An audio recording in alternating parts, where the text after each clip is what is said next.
La realidad representada y el autor. El sí de las niñas es lo que se llamaría en psicología una sublimación de un episodio de la vida del autor. Se sabe que estuvo de novio, siendo ya maduro, con doña Francisca Muñoz, muchísimo más joven que él, y que después de varios años de relaciones con ella, ésta rompió el compromiso para casarse con un joven militar.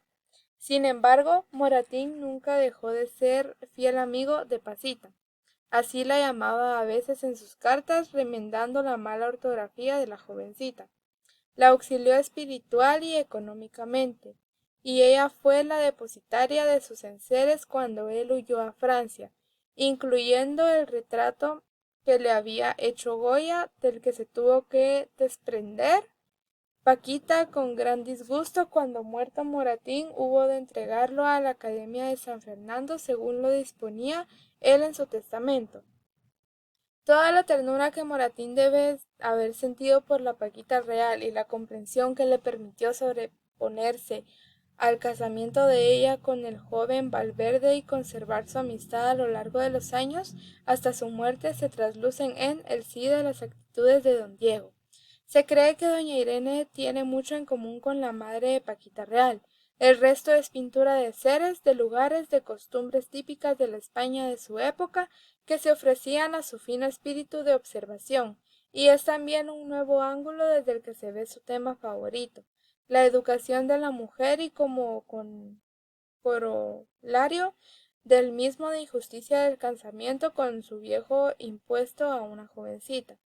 En la obra de Henry Gouther se analizan cientos aspectos de la pieza teatral que pueden aplicarse a la que estudiamos, puesto que siempre hay intriga, dice Gouther, persisten esos efectos que se llamaban pasiones. No hay más efectos que estos cuando la intriga está al servicio de una acción. La acción nos introduce al menos ese es su ideal.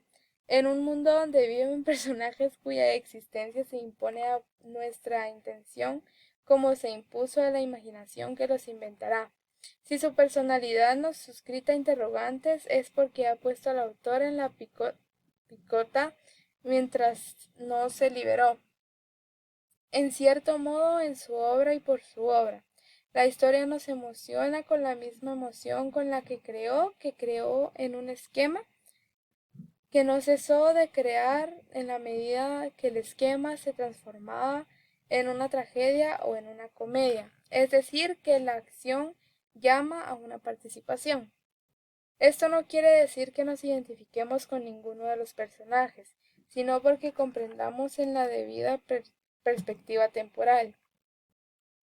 Por otra parte, según Ramón Fernández, a quien cita Eric Bentley, la intriga creadora no es simplemente una fiel transcripción de probabilidades, debe su acabado, su impacto y su interés y su significado. Estas condiciones se le dan en el sí de las niñas, pues no hay que olvidar que una obra de teatro no es mera transcripción de la realidad, sino un producto del intelecto. Líneas generales de la obra. Moratín consigue una sorprendente variedad de circunstancias, sentimientos e intereses, manejando solamente 7 personajes, 3 mujeres y 4 hombres. La acción ocurre en un solo lugar y se supone que es contemporánea al autor, quien en la acotación escénica no señala la fecha, pero sí la duración, desde las 7 de la tarde hasta las 5 de la mañana. Estas pocas horas que presuponen una gran concentración de la acción y a la vez lo simple del trama, no son obstáculo para aquello que el autor consiga impregnar de la subjetividad a la acción, la cual le haya caracterizada por la serenidad, la inquietud, la sorpresa, el amor, el dolor, para volver a la serenidad a través de la razón. El equívoco. Es uno de los elementos comunes que tiene con la comedia barroca. Es típico de la comedia española. Por equívoco, un personaje que dice una cosa es comprendido erróneamente por otro. Moratín lo usa pródigamente en el sí. Simón cree que don Diego planea el matrimonio de la joven Paquita con su sobrino don Carlos, pero no con su anciano amo. Doña Irene aclara al esperando, al esperanzado don Diego que quien observaba la conveniencia del matrimonio de una jovencita con un hombre mucho mayor era en la realidad ella misma y que Paquita se limitaba a aprobar. Acto 3. La madre cree saber la causa por la que su hija no muestra afecto a don Diego. Paquita se aferra pensando en que sabe de sus amores, pero ésta se encarga de aclararle lo que cree realmente, que la hija tiene vocación religiosa.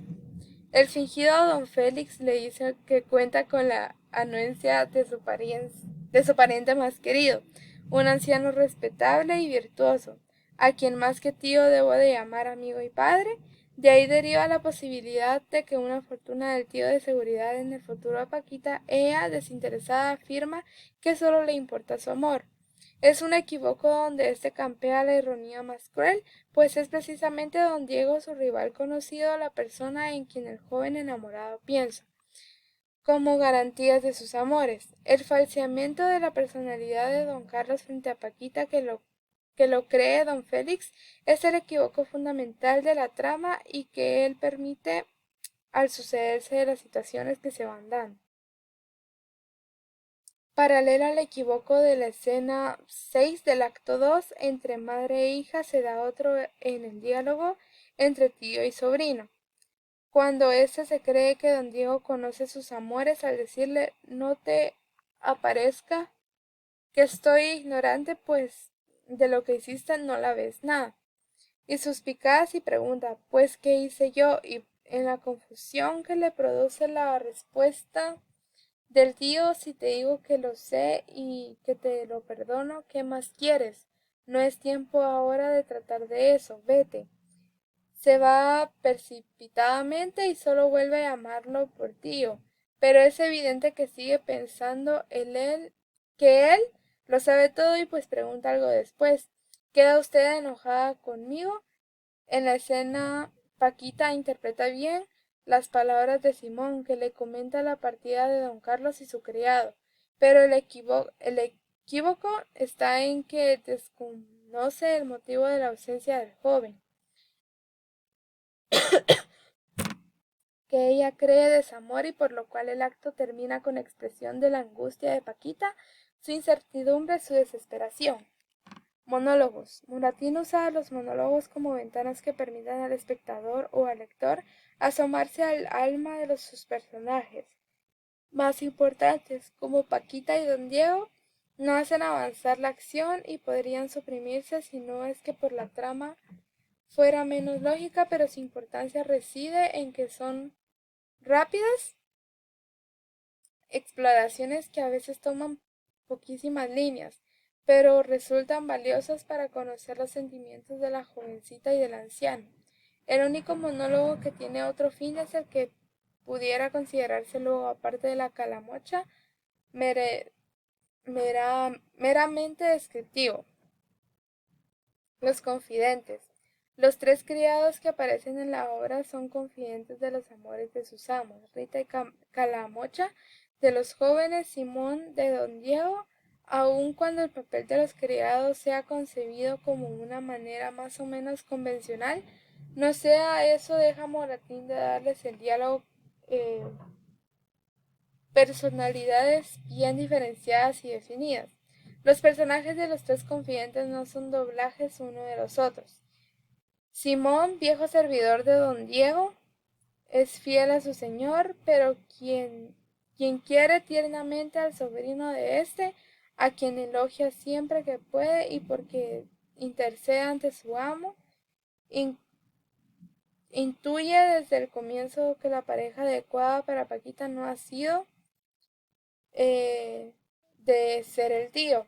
Pero el sobrino es discreto como ha prometido el amor a decir nada respecto del viaje a Paquita. Se ven figurillas para derribar la conversación y justificar de alguna manera su presencia en la posada de Alcalá. Es Simón quien da a Paquita la mala nueva de la partida de oficial, inocente de la desesperación que esa noticia provocará en ella.